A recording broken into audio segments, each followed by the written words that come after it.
Early voting starts out strong across Texas. Dallas, Houston, Austin, and here in San Antonio all saw a huge turnout.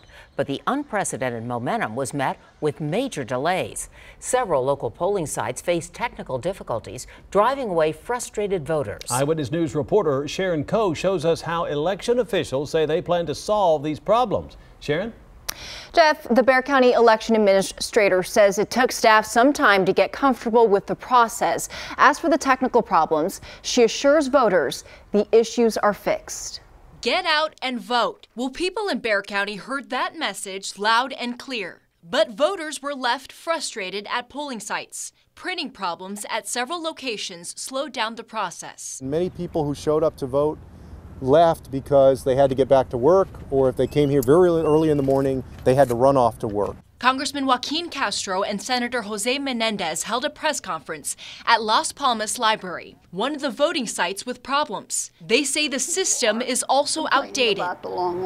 The Bexar County election administrator says the printers were fixed and resources like laptops were added.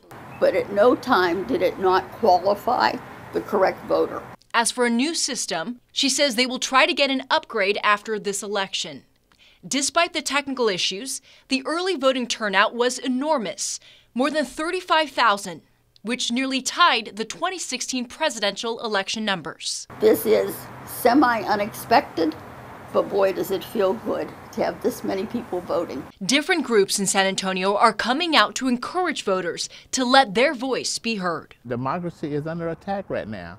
So we really do need to come out and exercise the one thing that makes us all even, that is our vote.